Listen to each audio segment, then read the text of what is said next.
വളരെ പരിചയമുള്ള ഒരു വേദഭാഗമാണ് നിങ്ങളുടെ ശ്രദ്ധയിലേക്ക് ഞാൻ തുടർന്നുള്ള ദൈവിക സന്ദേശം അറിയിക്കേണ്ടതിന് കൊണ്ടുവരാനായിട്ട് ആഗ്രഹിക്കുന്നത്.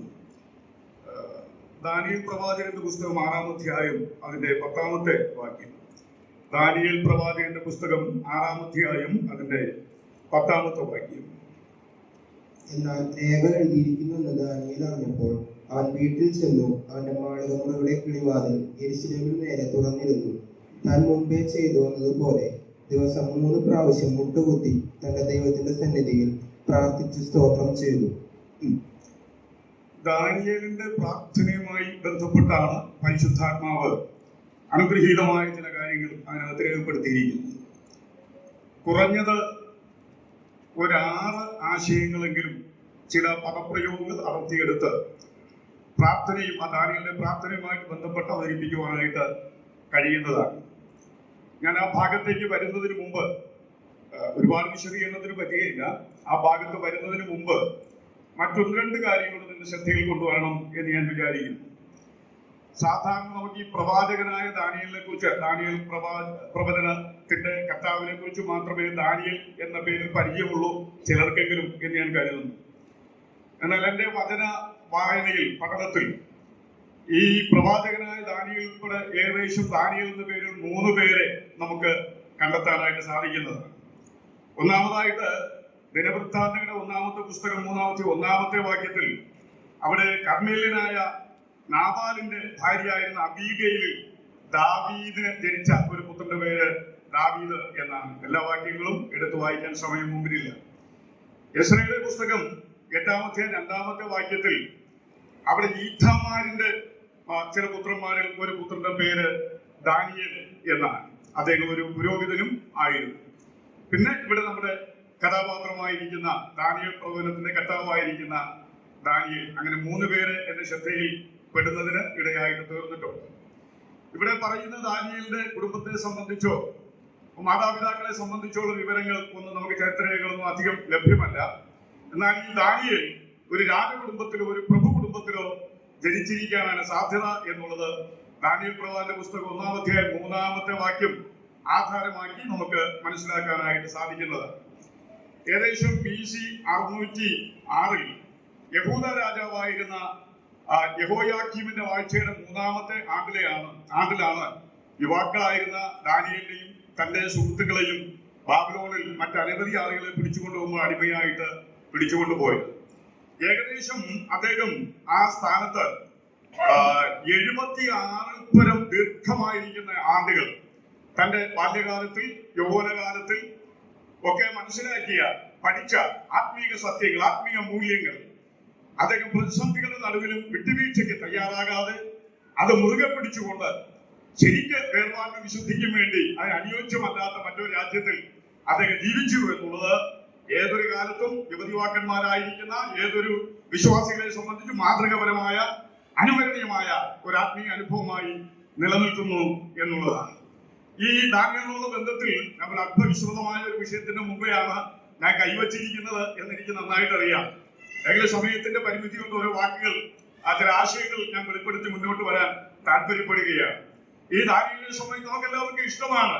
BBS ഒരുപാട് സൺഡേ സ്കൂളുകൾ പഠിച്ചിട്ടുണ്ട്. കുഞ്ഞുങ്ങൾക്ക് ഇഷ്ടമായ ഒരു കഥാപാത്രമാണ്, എല്ലാവരും ഇഷ്ടമാണ്. പക്ഷെ ആത്മീയ കഥാപാത്രങ്ങളെ അനുകരിക്കാൻ മാത്രം നമുക്ക് വലിയ താല്പര്യമില്ലാതെ ഇരിക്കുന്നു. ആ അനുകരണങ്ങളൊക്കെ സിനിമാ നടന്മാരെയും ക്രിക്കറ്റ് താരങ്ങളെയും മറ്റ് അറിയപ്പെടുന്ന അനാത്മികരായിരിക്കുന്ന ആളുകളെ മാത്രമേ നമ്മൾ അനുകരിക്കുകയുള്ളൂ. ബൈബിൾ കഥാപാത്രത്തെ ഇഷ്ടപ്പെട്ടാലും അവരെയൊന്നും നമ്മൾ അനുകരിക്കാറില്ല. അവരെ അനുകരിക്കുന്നതാണ് നല്ലത് എന്ന് ഞാൻ കർത്താവിന്റെ നാമത്തിൽ ഓർപ്പിക്കുകയാണ്. യെശയ്യാ പ്രവാചകന്റെ പുസ്തകം 14-ാം അധ്യായം 14-20 വാക്യങ്ങളിൽ ഈ ദാനിയേലിനെ സംബന്ധിച്ച് നീതിമാനായ ദാനിയേൽ എന്ന് നമുക്ക് കാണാനായിട്ട് കഴിയുന്നുണ്ട്.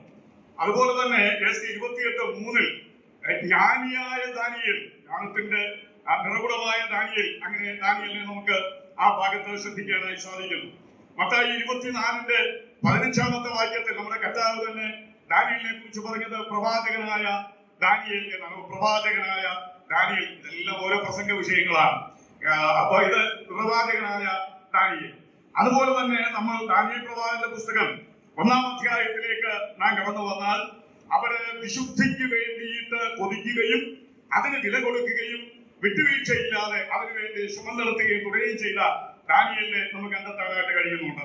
2-ാം അധ്യായത്തിന്റെ 9-ാമത്തെ വാക്യത്തിലേക്ക് നമ്മൾ പ്രവേശിച്ചാൽ അവിടെ സ്വാർത്ഥതയില്ലാത്ത ദാനിയേലിനെ കാണുന്നുണ്ട്. എന്ന് പറഞ്ഞാൽ ബാബേൽ സംസ്ഥാനത്തിൽ ദൈവത്തെ താൻ മാനിച്ചതുകൊണ്ട് തനിക്ക് ലഭിച്ചതായിരിക്കുന്ന ഉയർച്ച, ഉന്നതമായ പദവികൾ, സമ്മാനങ്ങൾ അതൊക്കെ ലഭിച്ചപ്പോൾ കൂടെ നിന്ന സ്നേഹിതന്മാരെ മറക്കാതെ അവർക്ക് വേണ്ടി ശുപാർശ ചെയ്യുന്ന ദാനിയേലിനെ, അഥവാ സ്വാർത്ഥതയില്ലാത്ത ദാനിയേലിനെ നമുക്ക് അവിടെ വായിച്ചെടുക്കാനായിട്ട് സാധിക്കുകയാണ്. മാത്രമല്ല ദാനിയേൽ പ്രവാചകന്റെ പുസ്തകം 6-ാം അധ്യായം 4-ാമത്തെ വാക്യം, 6-10 നമ്മൾ ആപ്തവാക്യമായി വായിച്ചത്, അവിടേക്ക് ഞാൻ പിന്നെ വരും. അവിടെ 4-ാമത്തെ വാക്യത്തിൽ ദൈവത്തിന്റെ മുമ്പാകെയും മനുഷ്യന്റെ മുമ്പാകെയും വളരെ വിശ്വസ്തനായ ഒരു ദാനിയേലിനെ നമുക്ക് കണ്ടെത്താനായിട്ട് സാധിക്കുന്നുണ്ട്. മാത്രമല്ല അതിന്റെ 9-ാമത്തെ അധ്യായം, ദാനിയേൽ 9-ാം അധ്യായം 2-ാമത്തെ വാക്യത്തിൽ വചന വായനയ്ക്കും, ഇതൊക്കെ നിങ്ങൾ എല്ലാവരും പ്രായോഗികമാക്കണം, അതിനുവേണ്ടി അത് ഓർപ്പിക്കുകയാണ്. ഇതൊക്കെ വിട്ട് പറയാതെ വിട്ട് മറ്റു ഭാഗത്തൊന്ന് വിശദീകരിക്കാമായിരുന്നു. ഇതൊക്കെ ഓരോ വാക്ക് പറയുന്നത് നമ്മുടെ ജീവിതത്തിൽ ഇതൊക്കെ സ്വാധീനിക്കുന്നതിനും ഈ വല്ലാത്ത കാലഘട്ടത്തിൽ ഇതൊക്കെ നമ്മൾ പ്രായോഗികമാക്കുന്നതിനും കാരണമായി തീരേണ്ടതാണ്. നമ്മുടെ 4 ദൈവത്തിന്റെ മുമ്പാകെയും മനുഷ്യന്റെ മുമ്പാകെയും ദൈവവചന വായനയ്ക്കും പഠനത്തിനും വളരെ പ്രാധാന്യം നൽകുന്ന ഒരു ദാനിയേലിനെ കാണാനായിട്ട് സാധിക്കുന്നുണ്ട്. മാത്രമല്ല നമ്മൾ ദാനിയേൽ പ്രവാചകന്റെ പുസ്തകം 9-ാം അധ്യായം അതിന്റെ തന്നെ 5-20 വാക്യങ്ങൾ വായിച്ചാൽ ദാനിയേലിന്റെ പ്രാർത്ഥനയിൽ ദാനിയേല് അദ്ദേഹം പാപം ജനത്തിന്റെ പേർ മാത്രം ചുമത്താതെ അദ്ദേഹത്തെ ഉൾപ്പെടുത്തിക്കൊണ്ട് തന്റെ ജനത്തിന് സംഭവിച്ച പാപം തനിക്ക് സംഭവിച്ചതാണ് എന്ന് പറയും പാപം ഏറ്റുപറഞ്ഞ് പ്രാർത്ഥിക്കുന്ന, വെറുതെ പ്രാർത്ഥിക്കുകയല്ല, പാപം ഏറ്റുപറഞ്ഞുകൊണ്ട് പ്രാർത്ഥിക്കുന്ന ദാനിയേലിനെ അവിടെ ദൃശ്യമാണ്. 9-ാം അധ്യായം എനിക്കത് വളരെ ഇഷ്ടപ്പെട്ട ഒരു പ്രയോഗമാണ്. 9-ാം അധ്യായം 23, 10, 11, 19 ഈ വാക്യങ്ങളൊക്കെ വായിച്ചാൽ ദൈവത്തിന് ഏറ്റവും പ്രിയപുരുഷനായ ദാനിയേൽ എന്ന് പല ഭാഗത്തും ദാനിയേൽ, പ്രിയപുരുഷനായ ദാനിയേൽ, ഏറ്റവും പ്രിയപുരുഷനായ ആ ദാനിയേൽ എന്ന പ്രയോഗം ദാനിയേലിനെ കുറിച്ച് അവിടെ കാണാനായിട്ട് സാധിക്കുന്നുണ്ട്. അപ്പോ ഇതുപോലെ ദാനിയേലിനെ സംബന്ധിച്ച് അനവധി കാര്യങ്ങൾ ദൈവത്തിന്റെ പരിശുദ്ധാത്മാവ് ദാനിയേലിന്റെ പേരിനോട് ചേർത്ത് പറഞ്ഞിട്ടുണ്ട്. ഒരാശയം പറഞ്ഞ് ഞാൻ മുന്നോട്ട് വരാം. സുരേശ്വരന്മാരെ, നമ്മുടെ പേരിനോട് ചേർത്ത് ആത്മീയമായിരിക്കുന്ന വശത്ത് ഭൗതിക തലത്തിൽ നമുക്ക് ഒരുപാട് എന്തെങ്കിലുമൊക്കെ ചേർത്തെഴുതാനോ പറയാനോ ഒക്കെ ഉണ്ടായി എന്ന് വരാം. നല്ല കാര്യമാണ്. ദൈവം അനുഗ്രഹിക്കട്ടെ, തലമുറ ആ കാര്യത്തിൽ സഹായിക്കട്ടെ എന്ന് ഞാൻ പ്രാർത്ഥിക്കുന്നു. അപ്പോൾ തന്നെ ആത്മീയ മേഖലയിൽ നമ്മെ സംബന്ധിച്ച് ചേർത്തെഴുതാൻ, ചേർത്തു പറയാൻ എന്താണ് കൈമുതലായിട്ടുള്ളത് അത് നമ്മൾ ചിന്തിക്കേണ്ടത് ആവശ്യമായിട്ടിരിക്കുന്നു.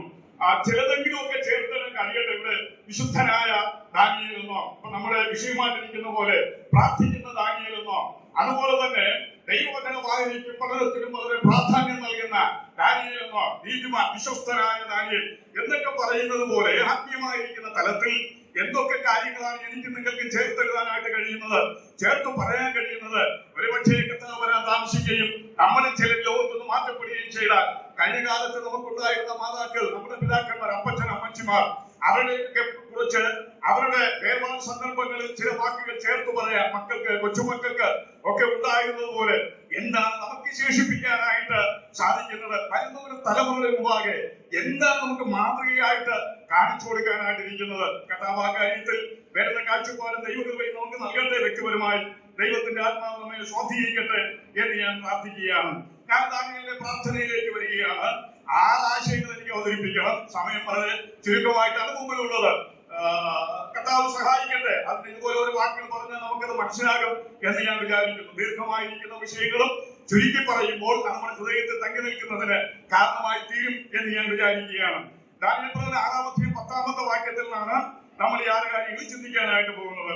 ഒന്നാമത് അദ്ദേഹത്തിന്റെ പ്രാർത്ഥനയുടെ പ്രത്യേകത എന്ന് പറയുന്നത്, ദാനിയേലിന്റെ പ്രാർത്ഥനയുമായി ബന്ധപ്പെട്ട് നമുക്ക് ചിന്തിക്കാനായിട്ട് കഴിയുന്ന ഒന്നാമത്തെ കാര്യം പ്രതിസന്ധികളുടെ നടുവിൽ ദാനിയേൽ പ്രാർത്ഥിക്കുന്നു എന്നുള്ളതാണ്. പ്രതിസന്ധികളുടെ നടുവിൽ അദ്ദേഹം പ്രാർത്ഥിക്കുന്നു. എന്താണ് അവിടെ രേഖ എഴുതിയിരിക്കുന്നു എന്ന് താൻ അറിഞ്ഞപ്പോൾ? എന്താ രേഖ എഴുതിയിരിക്കുന്നത്? നമുക്കറിയാം, ദാനിയേലിന്റെ വളർച്ചയും ഉയർച്ചയും ഒക്കെ അസൂയാലുക്കളായിട്ട് തീർന്ന തന്റെ സഹപ്രവർത്തകർ ഏത് വിധേനയും എവനെ ഇരുത്തണം, എവനെ ഒതുക്കണം എന്ന് വിചാരിച്ചിട്ട് ഇപ്പോൾ രാജാവിന്റെ അടുക്കൽ ചെന്ന് കുതന്ത്രം ഉപയോഗിക്കാൻ ഒരു ഗൂഢാലോചന നടത്തി. എന്നിട്ട് കുതന്ത്രം ഉപയോഗിക്കുകയാണ്. രാജാവിനോട്, രാജാവേ, വരുന്ന 30 ദിവസത്തേക്ക് രാജാവിനോടല്ലാതെ മറ്റൊരു മനുഷ്യനോടോ ഒരു ദേവനോടോ പ്രാർത്ഥിക്കുന്ന ഏവനെയും പൂരിപ്പിക്കും മക്കളെ. നമുക്കെല്ലാം അറിയാം എന്നൊക്കെ പോയി നമുക്കൊന്നും അറിഞ്ഞുകൂടെ ഈ കാലം. നമ്മള് അപ്പനപ്പാൻ നിവാസന്മാർ വിചാരിക്കാൻ നമ്മൾ ബ്രദറുകാരുണ്ട്, നമുക്കെല്ലാം അറിയാമെന്ന് പറയുകയല്ല. അതായത് കാര്യം. അങ്ങനെ ആരോടെങ്കിലും പ്രാർത്ഥിച്ചാൽ അവനെ എന്ത് ചെയ്യണം? ഇവിടെ വേറെ സംഭവമുണ്ട്. വിഗ്രഹത്തെ നമസ്കരിക്കാൻ എരിയുന്ന തീച്ചൂളയില് ഇട്ട് കളയും. ഇവിടെ എന്താണ് വിഷയം? സിംഹങ്ങളുടെ ഗുഹയിൽ ഇട്ട് കളയും. അങ്ങനെ ഇപ്പോൾ അവിടെ വിരോധ കൽപ്പന എഴുതിയിരിക്കുകയാണ്, രേഖ എഴുതിയിരിക്കുകയാണ്. ദാനിയേൽ വല്ലാത്ത പ്രതിസന്ധിയുടെ നടുവിലാണ്, ആ പ്രതീക്ഷിക്കാത്ത പ്രതിസന്ധിയുടെ നടുവിലാണ്. ആ പ്രതിസന്ധിയുടെ നടുവിൽ താൻ എന്താ ചെയ്തത്? അദ്ദേഹം അവർക്കെതിരെ അദ്ദേഹത്തിന് കാര്യം എന്താണെന്ന് മനസ്സിലായി. പക്ഷേ അവർക്ക് നേരെ എന്തെങ്കിലും പ്രതികാരം ചെയ്യാനുള്ള കുതന്ത്രം താൻ ആലോചിക്കുകയോ അതിനുവേണ്ട ശ്രമം ചെയ്യുകയല്ല. ആ പ്രതികൂല സാഹചര്യങ്ങളുടെ നടുവിൽ, ആ പ്രതിസന്ധിയുടെ നടുവിൽ അദ്ദേഹം ദൈവസന്നിധിയിൽ പ്രാർത്ഥിക്കുകയാണ്. ഇങ്ങനെ പ്രതിസന്ധികളുടെ നടുവിൽ ഒരു സാധാരണ അനുകൂലമായ ചുറ്റുപാടിലല്ല, പ്രതിസന്ധികളുടെ നടുവിൽ ഒരുപാട് പ്രാർത്ഥിക്കുന്ന ദൈവദാസന്മാരെ തിരുവനന്തപുരം കണ്ടെത്താനായി സാധിക്കുന്നുണ്ട്. നെഹമ്യാവിന്റെ കാര്യം അറിയാം. നെഹമ്യാവിന്റെ 11-ാം അധ്യായത്തിൽ അവിടെ ഇപ്പൊ യെരൂശലേമിന്റെ മതിലുകളെല്ലാം അവിടെ ഇടിഞ്ഞു കിടക്കുകയാണ്. അതിന്റെ വാതിലുകളെല്ലാം തീ വെച്ച് ചുട്ടിട്ടിരിക്കുകയാണ്. ദൈവം വല്ലാത്ത കഷ്ടത്തിൽ അപമാനത്തിലും ഇരിക്കുകയാണ്. ഈ വാർത്ത ശൂഷൻ രാജധാനിയിലായിരിക്കുന്നതായ നെഹമ്യാവ് കേട്ടപ്പോൾ അദ്ദേഹം ദുഃഖിച്ചു, കരഞ്ഞു. അദ്ദേഹം ദൈവസന്നിധിയിൽ പ്രാർത്ഥിക്കുകയാണ്. പ്രതിസന്ധികളുടെ നടുവിൽ അദ്ദേഹം പ്രാർത്ഥിക്കുന്നു. അവിടെ ഇതാ അദ്ദേഹത്തിന്റെ രാജാവിന്റെ അനുവാദത്തോടെ മതിൽ പണി ആരംഭിക്കാൻ അവസരം ലഭിച്ചുകൊണ്ട് കടന്നുപോയി പണി ആരംഭിച്ചിരിക്കുന്നു. അവിടെ തോബിയാവ്, അതുപോലെ തന്നെ മറ്റൊരാളും കൂടെ, അദ്ദേഹത്തിന്റെ പേര് നമ്മളോട് വായിക്കുന്നുണ്ട്. അവരും കൂടെ വന്നിട്ട് ഇപ്പൊ ഇതുവരെ ആക്ഷേപിക്കാൻ ഒരു കുറുക്കൻ കയറിയാൽ പോലും എന്ത് ചെയ്യണം? ഇതിലേക്ക് ആത്മീയാർത്ഥങ്ങളൊന്നും പറഞ്ഞ സമയം പോരാ. ഒരു കുറുക്കൻ ഒരു പണി തുടങ്ങിയിരിക്കുകയാണ്. എല്ലാവരും പ്രോത്സാഹിപ്പിക്കുകയില്ല. നിരുത്സാഹപ്പെടുത്താനും പ്രതിസന്ധികൾ സൃഷ്ടിക്കാനും ആളുകൾ ഒരുപാടുണ്ടായിരിക്കാം ഏതൊരു വിഷയത്തിന്റെ നടുവിലും. ആ സമയത്ത് പറയാൻ ഏത് കുറുക്കൻ കയറിയാൽ പോലും മതിൽ ഇടിഞ്ഞു വീഴും. ആ സമയത്തും നെഹമ്യാവിന്റെ യഹോവേ കേൾക്കണമേ എന്ന് പറഞ്ഞ് അദ്ദേഹം പ്രാർത്ഥിക്കുന്നതായിട്ട് 2-ാം അധ്യായത്തിൽ നമ്മൾ വായിക്കുന്നുണ്ട്. ആകയാൽ 4-ാം അധ്യായത്തിൽ വായിക്കുന്നുണ്ട്. ആകയാൽ എന്റെ പ്രിയമുള്ളവരെ, അതുപോലെ അനുസരണക്കേട് മുഖാന്തരമാണെങ്കിൽ ഒരു പ്രതിസന്ധി ഘട്ടമാണ്. മത്സ്യത്തിന്റെ വയറ്റിൽ യോനയിടയ്ക്ക് അദ്ദേഹം അവിടെ കിടന്നുകൊണ്ട് എന്ത് ചെയ്യുന്നു? ദൈവസന്നിധിയിൽ പ്രാർത്ഥിക്കുകയാണ്. അതുപോലെ ഒരു ശാരീരികമായിരിക്കുന്ന പ്രതിസന്ധി നേരിട്ടിരിക്കുന്നു. അപ്പോസ്തലനായിരിക്കുന്ന പൗലോസിന് അദ്ദേഹത്തിന് അത് വല്ലാതെ പ്രയാസപ്പെടുത്തിക്കൊണ്ടിരിക്കുകയാണ്. ആ ശാരീരിക പ്രതിസന്ധിയുടെ നടുവിൽ അദ്ദേഹം പ്രാർത്ഥിക്കുന്നു. ഞാൻ പറയട്ടെ, മറ്റുള്ളവരിൽ നിന്നുണ്ടാകുന്ന പ്രതിസന്ധികളായാലും ഉണ്ടാകും കേട്ടോ. വിശ്വാസികളിൽ നിന്ന് പോലും ഉണ്ടാകും. അതിൽ പ്രതിസന്ധിയാണോ അതിന്റെ നടുവിലാണെങ്കിലും, അതുപോലെ നമ്മുടെ ശാരീരിക പ്രതിസന്ധികളാണോ, മാനസിക പ്രതിസന്ധികളാണോ, അതുപോലെ തന്നെ മറ്റു വിധത്തിൽപ്പെട്ടതായിരിക്കുന്ന പ്രശ്നങ്ങളാണോ, അതിന്റെ നടുവിൽ ഉള്ള ദൈവജനത്തിന്റെ ഏക പോംവഴി എന്ന് പറയുന്നത് പ്രാർത്ഥന, പ്രാർത്ഥന, പ്രാർത്ഥനയാണ്. പ്രാർത്ഥിക്കാനായിട്ട് കഴിയട്ടെ. അങ്ങനെ പ്രതിസന്ധികളുടെ നടുവിൽ പ്രാർത്ഥിക്കുന്ന ദാനിയേലിനെ നമുക്കിവിടെ കാണാനായിട്ട് കഴിയുന്നു. രണ്ടാമത് അദ്ദേഹത്തിന്റെ പ്രാർത്ഥനയുടെ മറ്റൊരു പ്രത്യേകത എന്ന് പറയുമ്പോൾ നാം അവിടെ ആ വാക്യത്തിൽ വായിക്കുന്നത് വീട്ടിൽ ചെന്ന് എന്നാണ്. വീട്ടിൽ ചെന്ന് അദ്ദേഹം പ്രാർത്ഥിക്കുന്നത്. വീട്ടിൽ ചെന്നു. ഞാൻ ആത്മീയമായ ഒരർത്ഥം ചേർത്ത് പറയാനായിട്ട് ആഗ്രഹിക്കുകയാണ്. എന്ന് പറഞ്ഞാൽ നമ്മുടെയൊക്കെ സഭകളിൽ പ്രാർത്ഥനയുണ്ട്. പ്രാർത്ഥന സാധനം പൊതുവെ കുറവായിരിക്കും വിചാരിക്കുന്നു. ഞങ്ങൾ അവിടെ അങ്ങനെയല്ല. ഉള്ളവരൊക്കെ സഭകളിൽ പങ്കെടുക്കും. കുറച്ച് ആളുകളാണെങ്കിലും പ്രാർത്ഥന യോഗത്തിലൊക്കെ വരാറുണ്ട്. പിന്നെ അപ്പൊ ഈ പ്രാർത്ഥന എന്ന് പറഞ്ഞാൽ ചിലപ്പോൾ സഭാകാലം നടക്കാറുണ്ട്. അതുപോലെ ആളുകൾ കൂടുന്ന സ്ഥലങ്ങളിലൊക്കെ പ്രാർത്ഥനകൾ നടക്കാറുണ്ട്.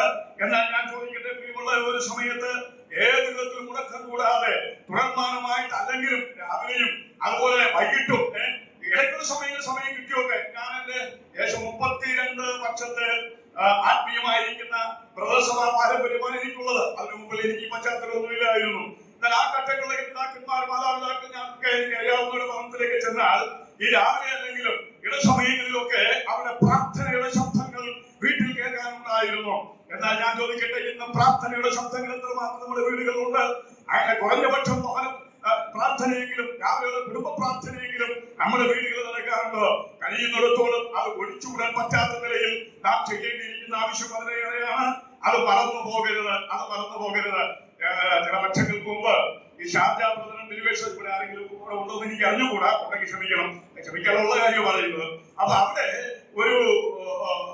ഒരു സൺഡേ സ്കൂൾ ആനിവേഴ്സറിക്ക് ഒരു പ്രത്യേക പ്രോഗ്രാമിനോ അവിടെ സൗരന്മാരുടെ പ്രോഗ്രാം അവതരിപ്പിച്ചു. അത് പഴയകാലത്തുള്ള നമ്മുടെ മാതാപിതാക്കളുടെ ആത്മീയ നിലയും ഇന്നത്തെ ആത്മീയ നിലയും അത് ഓട്ടത്തുള്ള പാട്ടിന്റെ രൂപത്തിൽ അവർ അവതരിപ്പിക്കുകയായിരുന്നു. അതിനകത്ത് ഞാൻ ശ്രദ്ധിച്ചപ്പോൾ 2 വരി ഇതുമായിട്ട് ബന്ധപ്പെട്ട് എനിക്ക് മനസ്സിലാക്കി കഴിഞ്ഞു. അവർ പാടിയത്, ഞാൻ ഓട്ടം രൂപത്തിലൊന്നും പാടാൻ പറ്റില്ല, അത്യാവശ്യമാണെങ്കിൽ പറ്റും. പക്ഷെ അങ്ങനെ നേരെ ചെയ്ത് അത് പറയാനായിട്ട് പോവുക. അവർ പറഞ്ഞത് പണ്ടൊരു കാലം നമ്മുടെ വീട്ടിൽ കുടുംബ പ്രാർത്ഥന പതിവുണ്ടെങ്കിൽ ഇന്നലെ മാറി ആ സമയത്ത് സീരിയൽ മേളം ഒരുപാട് സീരിയൽ മേളോ മൊബൈൽ മേളമോ എന്തെങ്കിലും എന്തെങ്കിലും ഒക്കെ കൂട്ടിച്ചേർക്കാവുന്നതാണ്. പഴയ കാലത്തുള്ള അവസ്ഥകളൊക്കെ ഇന്ന് മാറി, സ്ഥിതിഗതികൾ മാറി, അനുകൂലിച്ച് മറ്റ് ഭൗതിക തലത്തിലുള്ള ചുറ്റുപാടുകൾ നമുക്കുണ്ടായി. മനുഷ്യന്മാരെ നമ്മുടെ വീട്ടിൽ പ്രാർത്ഥനയുണ്ട്. ദാനിയേൽ വീട്ടിൽ ചെന്ന് പ്രാർത്ഥിക്കുന്നു. മാതാപിതാക്കൾ കിട്ടുന്ന സമയത്ത് പ്രാർത്ഥിക്കാൻ കഴിയട്ടെ. അതുപോലെ നമ്മുടെ മക്കളെ എങ്ങനെ പഠിപ്പിക്കാൻ കഴിയട്ടെ. അവരെ കിട്ടുന്ന സമയങ്ങളിൽ ദൈവസന്നിധിയിൽ പ്രാർത്ഥിക്കാനായിട്ട് അവരെ പഠിപ്പിക്കാൻ കഴിയാകട്ടെ. വീട്ടിൽ ചെന്ന് വീട്ടിൽ പ്രാർത്ഥന, ഇതിനൊക്കെ കണക്കിലായ വാക്യങ്ങളുണ്ട്. ഞാൻ വീട്ടിൽ മുന്നോട്ട് വരികയാണ്. മൂന്നാമത്തെ ആശയം എന്ന് പറയുമ്പോൾ അതിനകത്ത് നമ്മൾ വായിക്കുന്നത് അവിടെ ഈ തന്റെ അവൻ എന്ന പ്രയോഗങ്ങൾ ആവർത്തിച്ച വാക്യത്തിൽ കാണുന്നുണ്ട്. ദാനിയേൽ എന്ന ഏകവചനം, ഇതെല്ലാം ഏകവചനമാണ്. അപ്പൊ അതിൽ നിന്ന് നമ്മൾ മനസ്സിലാക്കിയിരിക്കുന്ന കാര്യം എന്താ ദാനിയേലിന്റെ പ്രാർത്ഥന? ഇത് വ്യക്തിപരമായ പ്രാർത്ഥനയെ വെളിപ്പെടുത്തുകയാണ്. തന്റെ എന്നുള്ള അവന്റെ മാരിയുടെ കിരിവാദം, അവന്റെ മാരിയുടെ കിരിവാദം, താൻ മുമ്പേ ചെയ്ത താൻ എന്ന പ്രയോഗം അത് വ്യക്തിപരമായ പ്രാർത്ഥനയാണ്. ഇതും ഈ പറഞ്ഞതുപോലെ കുടുംബത്തിലെ പ്രാർത്ഥനയുണ്ട്, സഭയിലൊക്കെ പ്രാർത്ഥിക്കണം, ആരെങ്കിലും കൂടുന്നതൊക്കെ പ്രാർത്ഥിക്കണം, അതൊക്കെ ആവശ്യമാണ്. പക്ഷേ ഇവിടെ ദാനിയേലിനെ പോലെ വ്യക്തിപരമായി ദൈവസന്നിധിയിൽ ചെല്ലാൻ കഴിയുന്ന സമയങ്ങൾ നമുക്കുണ്ടാകുന്നുണ്ട്. അത് അത്യാവശ്യമായ കാര്യമാണ്. മത്തായി 6-10 വാക്യത്തിൽ നമ്മുടെ ഞാൻ ഗഗനമായ വിലാശങ്ങളൊന്നും പറയുന്നില്ല. ഇതൊക്കെ നമ്മൾ ഇങ്ങനെ ഗഗനമായ കാര്യങ്ങളിലേക്ക് പോകുന്നത് കൂടെയാണോ ഇന്നത്തെ നമ്മുടെ ആത്മീയ തലമുറയുടെ ആത്മീയ ഒരു കാരണം എന്നൊക്കെ ഞാൻ ചിന്തിക്കുന്നുണ്ട്. അതുകൊണ്ട് പഴയതിലേക്ക് മടങ്ങി പോകുന്നതാണ് ഞാൻ പറയാം. അല്ലെങ്കിൽ ഒരു ആത്മീയ അന്തരീക്ഷമുള്ള ഒരു തലമുറ നമുക്കുണ്ടാകുകയുള്ളൂ, ആത്മീയ അന്തരീക്ഷമുള്ള സഭ നമുക്കുണ്ടാകുകയുള്ളൂ. അതിനപ്പുറം കാര്യങ്ങളൊക്കെ ചെയ്താൽ അപ്പുറം എന്തൊക്കെ ഉണ്ടാകുമെന്ന് എനിക്ക് അറിഞ്ഞുകൂടാ. അതുകൊണ്ടാണ് ഞാൻ പറഞ്ഞത് ഇവിടെ നോക്കിയാൽ ആദ്യം വ്യക്തിപരമായി പ്രാർത്ഥിക്കുകയാണ്. മത്തായി 6-50 വാക്യം നമ്മൾ വായിക്കുമ്പോൾ നമ്മുടെ കർത്താവ് അവിടെ ഗിരിപ്രഭാഷണം 5 ഗിരിപ്രഭാഷണമാണല്ലോ. ആ ഗിരിപ്രഭാഷണത്തിൽ നമ്മുടെ കർത്താവ് ഇങ്ങനെയാണ് പറയുന്നത്, നീയോ വ്യക്തിപരമായി നീയോ പ്രാർത്ഥിക്കുമ്പോൾ പൂരിപ്പിക്കാമോ ഇരിക്കുന്ന സുരക്ഷന്മാർക്കും നിങ്ങൾക്കൊക്കെ നീയോ പ്രാർത്ഥിക്കുമ്പോൾ അറയിൽ കിടന്ന വാതിൽ വാക്യം പറയല ഇഷ്ടമാണ് വാക്യങ്ങളൊക്കെ പറയണം. ഇപ്പൊ കഴിഞ്ഞ ആഴ്ചയില് സമയമില്ലെങ്കിൽ തിരുവനന്തപുരം ബാലസംഘ സെന്ററിൽ ക്യാമ്പായിരുന്നു. എനിക്ക് കുടുംബത്തിന് അധിക സമയം സംബന്ധിക്കാൻ വായിച്ചോട്ട് വന്നിട്ടെന്നാണ് പറയാൻ ആരംഭിച്ചത്. എങ്കിലും സമാപനത്തിന് ഒരു ദിവസം പോയി പൊതുയോഗത്തിന് സമയം എനിക്ക് ശുശ്രൂഷ ഉണ്ടായിരുന്നതാണ്. പക്ഷെ പോകാനായിട്ട് പറ്റിയില്ല. അവിടെ വെളിയപ്പുറത്ത് വന്ന ഒരു സഭയിലുള്ള ഒരു കുട്ടി സി ഗ്രൂപ്പിൽ, ഒരു ബി ഗ്രൂപ്പാണെന്ന് തോന്നുന്നു. ആ ബി ഗ്രൂപ്പിലുള്ള കുട്ടി 200 വാക്യങ്ങൾ പറഞ്ഞിട്ടാണ് 1ാം സ്ഥാനത്തെത്തിയത്. വേറെ കുറച്ചുകൂടെ പറഞ്ഞു ഞങ്ങൾ ശ്രദ്ധിച്ചിരുന്നത് മത്സരം നടത്തി ഊപ്പാണെന്ന് പോയി തളർന്നു പോയെന്നാണ്. പിള്ളേരിങ്ങനെ വാക്യം പറയാ 200, 250, 200, 150 വാക്യങ്ങൾ പിള്ളേർ പറഞ്ഞു എന്നാണ്. എനിക്ക് അത്രയും പറ്റിയല്ല. എനിക്ക് കുറെ വാക്യങ്ങളൊക്കെ എനിക്ക് പണ്ട് പഠിച്ചത് ഇപ്പൊ പഠിച്ചതധികം പറയാൻ പറ്റിയല്ല. അത് കുഞ്ഞുങ്ങളൊക്കെ വാക്യം പഠിക്കണം. അപ്പൊ ആ വാക്യത്തിൽ പറയുന്നത് നീയോ പ്രാർത്ഥിക്കുമ്പോൾ അറയിൽ കിടന്ന് വാതിലടച്ച് രഹസ്യത്തിൽ കാണുന്ന പിതാവിനോട് പ്രാർത്ഥിക്കാൻ. രഹസ്യത്തിൽ കാണുന്ന പിതാവ് നിനക്ക് വ്യക്തിപരമായ പ്രാർത്ഥനയാണ്. അപ്പൊ വ്യക്തിപരമായിട്ടുള്ള രഹസ്യ പ്രാർത്ഥന, ഈ രഹസ്യ പ്രാർത്ഥന ശീലമാക്കണമെന്ന് കൂടുതൽ പഠിപ്പിച്ചു. ഇവിടെയാണെന്ന് പഠിപ്പിച്ചിട്ടുള്ളത് ആരാണ്? ശ്രമിക്കുകയാണ്. ആ ദേവദാസന്റെ ജീവിതത്തിൽ പ്രായോഗികമാക്കിയിട്ടുണ്ട്. എനിക്ക് നേരിട്ട് അദ്ദേഹത്തിന്റെ ഒരു പ്രസംഗത്തിലാണ് എനിക്ക് കർത്താവിന്റെ വേലയ്ക്ക് വേണ്ടി സ്ഥിരീകരിക്കാൻ ഞാൻ നേരത്തെ സമർപ്പിച്ചു. വേലയ്ക്ക് വേണ്ടി സ്ഥിരീകരിക്കാനിടയായി തീർന്നത് അത് രഹസ്യ പ്രാർത്ഥന ശീലമാക്കണം. അദ്ദേഹം വ്യക്തിപരമായി പ്രാർത്ഥിക്കുന്നു. നമ്മുടെ കർത്താവിന് മാതൃകയാണ്. കർത്താവിനുള്ളപ്പോൾ തന്നെ അത് രാവിലെ പുറപ്പെട്ട് നിർജ്ജന സ്ഥലത്തിൽ നിന്നാണ് പ്രാർത്ഥിക്കുന്നു. മലയിലേക്ക് കടന്നു പോയിട്ട് അദ്ദേഹം ചെന്ന് പ്രാർത്ഥിക്കുന്നു. അങ്ങനെ നമ്മുടെ കർത്താവ് അതിന് മാതൃകയാണ്. അങ്ങനെ തിരുവഴുത്തിൽ രഹസ്യ പ്രാർത്ഥന അല്ലെങ്കിൽ വ്യക്തിപരമായ പ്രാർത്ഥനയ്ക്ക് വളരെ പ്രാധാന്യം നൽകുന്നുണ്ട്. പിന്നെയും നമ്മൾ ആ വാക്യത്തിലേക്ക് വരുന്ന സന്ദർഭത്തിൽ അടുത്ത് കാണുന്ന ആശയം എന്ന് പറയുന്നത് അദ്ദേഹം നോക്കുക, തന്റെ പതിവായ പ്രാർത്ഥന, താൻ പതിവായി പ്രാർത്ഥിക്കുന്ന ആളാണ്. എന്തായുള്ള പദപ്രയോഗം അവിടെ കാണുന്നത് എന്താണ്? താൻ മുമ്പേ ചെയ്ത് വന്നതുപോലെ. ഒരു പ്രത്യേക പ്രതിസന്ധിയുടെ നടുവിൽ മാത്രം ചെന്ന് പ്രാർത്ഥിക്കുകയല്ല, പ്രാർത്ഥന അദ്ദേഹത്തിന്റെ ഒരു ശീലമായിരുന്നു. ഞാനത് കൂടുതലായിട്ട് പറയുന്നില്ല. ഇതെല്ലാം സദൃശന്മാരെ നമ്മുടെ കുഞ്ഞുങ്ങളെയും ഒക്കെ നമ്മൾ പഠിപ്പിക്കുകയും അവരുടെ മുമ്പാകെ നമ്മൾ മാതൃകയാക്കുകയൊക്കെ ചെയ്യണം. കർത്താവിനെ താമസിച്ചൊരു നല്ല തലമുറയെ കുറിച്ച് ഭാരമുള്ള ഒരാളാണ്, സങ്കടപ്പെടുന്ന ആളാണ്, ദൈവത്തിൽ കരയുന്ന ഒരാളാണ്. അപ്പൊ അതുകൊണ്ട് അതിനുവേണ്ടി ഒരു നല്ല തലമുറ ഉണ്ടാകാൻ അവർക്കിടയായി പ്രാർത്ഥന ഒരു ശീലമാകണം. ഞങ്ങളുടെ വീട്ടിൽ എനിക്ക് 3 പെൺകുഞ്ഞുങ്ങളാണ്. മൂത്ത മോളെ വിവാഹം കഴിച്ചിരിക്കുന്നത്. അപ്പൊ ഇവരെ 3 പേരെയും ഞാൻ പ്രാർത്ഥനയുമായിട്ട് ബന്ധപ്പെട്ട് പഠിപ്പിക്കുമ്പോൾ അവർ കുടുംബ പ്രാർത്ഥനയ്ക്ക് പങ്കെടുക്കണം. പിന്നീട് ഞാനോട് പറഞ്ഞിട്ടുണ്ട്, എന്ന് പറഞ്ഞ പോലെ നിങ്ങൾ കിടക്കുന്നതിന് മുമ്പ് വ്യക്തിപരമായി മുട്ടുമേൽ നിന്ന് ആശയോടെ വരുന്നുണ്ട്, മുട്ടുമേൽ നിന്ന് പ്രാർത്ഥിച്ചിട്ട് വേണം നിങ്ങൾ കിടക്കാനായിട്ട്. അത് മാത്രമല്ല, നിങ്ങൾ ഞാൻ എല്ലാ സമയത്താലും പുറത്തു പോയാൽ പ്രാർത്ഥിച്ചിട്ടേ പോകാവൂ, തിരിച്ചു വന്ന് അതുപോലെ ദൈവസന്നിധിയിൽ സ്തോത്രം ചെയ്തിട്ട് ആ കാര്യം ചെയ്യാവൂ. എന്റെ കണ്ണെത്തുന്നിടത്തോളം ആ കാര്യങ്ങളെ ശ്രദ്ധിക്കുമായിരുന്നു. ഇപ്പോൾ ഒരു മോള് മാത്രമാണ് എന്നോടൊപ്പം ഉള്ളത്. അവർക്ക് ഇപ്പോൾ 20 വയസ്സ് 21 വയസ്സാകാൻ പോകുന്നു. അവളോട് ഇപ്പോഴും കൂടെ ഞാൻ ചോദിക്കാറുണ്ട്, ഞാൻ ചെയ്യാറുണ്ടോ എന്ന് ഞാൻ ചോദിക്കാറുണ്ട്. കാരണം ഇതുവരെ എന്തെങ്കിലുമൊക്കെ വന്നെങ്കിൽ ചെയ്യാൻ കഴിഞ്ഞെങ്കിൽ അതൊക്കെ പ്രാർത്ഥനയുടെ ഫലമായിരുന്നു എന്നുള്ളത് എനിക്ക് നന്നായിട്ട് അറിയാം. അതുകൊണ്ടാണ് കുഞ്ഞുങ്ങളോട് ആ കാര്യം ചെയ്യണമെന്ന് ഞാൻ നിർബന്ധിക്കാറുള്ളത്. കർത്താവ് ആ കാര്യം സഹായിക്കട്ടെ. അപ്പോൾ പ്രാർത്ഥന ഒരു പതിവായിരുന്നു, അങ്ങനെ നാം അവിടെ വായിക്കുന്നുണ്ട്. പിന്നെയും ആ വാക്യത്തിലുള്ള മറ്റൊരു ആശയം എന്ന് പറയുന്നത്, ഇതെല്ലാം ഞാൻ തൃപ്തികരമായിട്ട് നമ്മുടെ പറയുന്നു എന്നൊന്നും എനിക്ക് തോന്നുന്നില്ല. നിങ്ങൾക്കത് മനസ്സിലാകുമെന്ന് ഞാനത് പറഞ്ഞ് വിടുകയാണ്.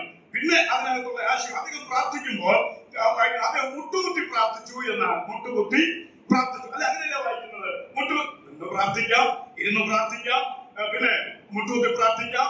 മാത്രമല്ല ചില ഘട്ടങ്ങളിലൊക്കെ നമ്മുടെ മാതാപിതാക്കൾ ചില പ്രത്യേക പ്രതിസന്ധികളുടെ നടുവിൽ, അതുപോലെ നമ്മുടെ ദൈവദാസന്മാർ സഭകളുടെ ചില പ്രയാസങ്ങളുടെ നടുവിൽ എന്നെ പോലെ മോശയെ പോലെ മറ്റു ദൈവദാസന്മാരെ പോലെ നിലപാട് വീണ് എന്ത് ചെയ്യാം, പ്രാർത്ഥിക്കണം. ചിലപ്പോൾ പ്രാർത്ഥനയുടെ വാക്കുകളൊന്നും വരികയില്ല.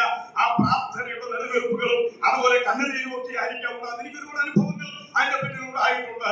അതുകൊണ്ട് പ്രാർത്ഥിക്കാം. പക്ഷെ ഇവിടെ മുട്ടുമേൽ നിന്ന് പ്രാർത്ഥിച്ചു എന്നാണ് ഞാൻ നിങ്ങളെ കുട്ടി എനിക്ക് വന്നാൽ അവസരമൊക്കെ തരുന്നുണ്ട് പറയാം. പിന്നെ നമ്മുടെ കുഞ്ഞുങ്ങൾക്ക് മുട്ടുമേൽ നിന്ന് പ്രാർത്ഥിക്കുന്നത് ആരോഗ്യത്തിന്റെ കുഴപ്പമൊന്നും ഉണ്ടായിട്ടല്ല. എനിക്ക് ഇത്ര ആരോഗ്യത്തിന്റെ പ്രശ്നമുണ്ട്. ഞാൻ ഒറ്റക്കാലം മുട്ടുകുത്തിയതൊക്കെ ഓർക്കുന്നു. പ്രശംസയ്ക്കല്ല, പ്രോത്സാഹനത്തെ പറയാം. എന്റെ ഞാൻ വികലാംഗനാണ്. 10-28 വർഷത്തെ ആഴ്ച ഒരു കാലം പോയ ഒരാളാണ് ഞാൻ.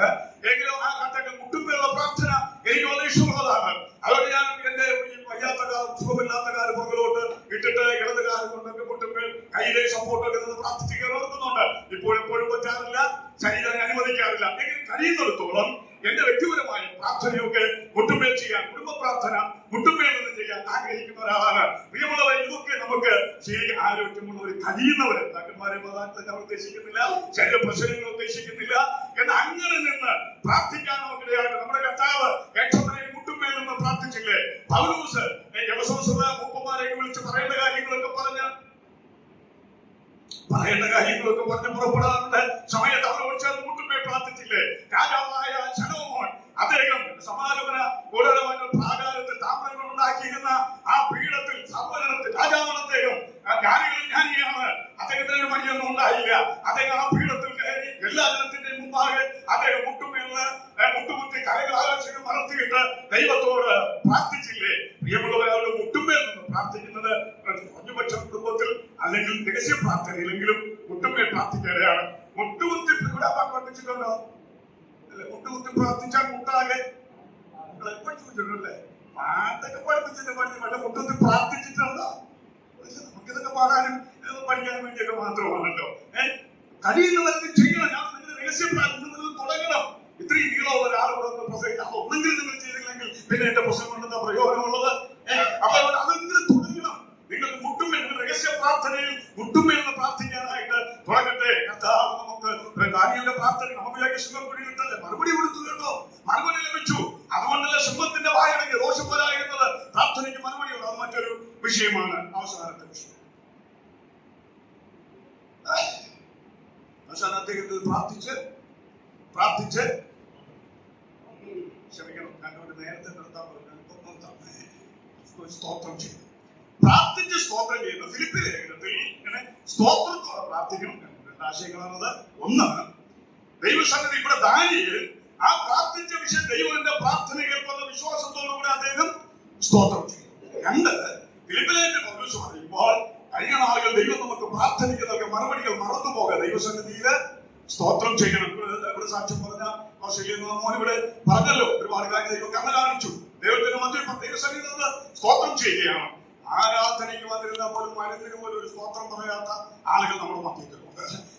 സ്തോത്രം ചെയ്യണം. ആത്മീയ വശത്തുള്ള നന്മകൾക്ക്, ഭൗതിക വശത്തുള്ള നന്മകൾക്ക് ദൈവസന്നിധിയിൽ സ്തോത്രം ചെയ്യണം. നന്ദി. എത്രയും അവസാനിപ്പിക്കാൻ പോകുന്ന എത്രയോ വിഷയങ്ങൾക്ക് പ്രിയമുള്ളവരെ, കഴിഞ്ഞ നാളുകളിൽ നമ്മുടെ കണ്ണുനീര് മാനിച്ചിട്ട്, നമ്മുടെ സങ്കടം മാനിച്ചിട്ട്, നമ്മുടെ ഹൃദയ മുറുക്കത്തിന്റെ അനുഭവങ്ങൾ മാനിച്ചിട്ട് ദൈവം പറഞ്ഞല്ലോ, ആ സാക്ഷ്യം പറഞ്ഞ ആൾ പറഞ്ഞല്ലോ, അസാധ്യങ്ങളെ ദൈവം അസാധ്യങ്ങളെ സാധ്യം, എത്രയോ കാര്യം അസാധ്യങ്ങളെ ദൈവം സാധ്യമാക്കി തീർത്തിട്ടുണ്ട്. എത്ര നന്ദി പറയാറുണ്ട്. ദൈവം നൽകിയിരിക്കുന്ന നന്മകളെ ഓർത്ത് അജ്ഞാനികളെ ഓർത്ത് നന്ദി പറയാൻ തുടങ്ങിയാലുണ്ടല്ലോ, നന്ദി പറഞ്ഞൊന്നും തീരുകയില്ല, നിർത്താൻ പറ്റുകയില്ല.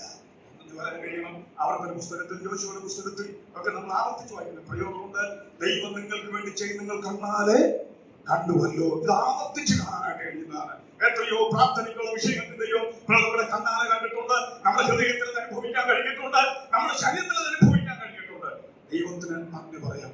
അങ്ങനെ നന്ദിയുള്ളവരായും ഈ അറിഞ്ഞപ്പോൾ താതന്റെ വീട്ടിൽ വന്ന് തന്റെ മാളികയുടെ വന്നിട്ട് അദ്ദേഹം ചെയ്തു വന്നതുപോലെ മുട്ടുകുത്തി ദൈവത്തിന് 3 പ്രാവശ്യം പ്രാർത്ഥിച്ച് സ്തോത്രം ചെയ്തു.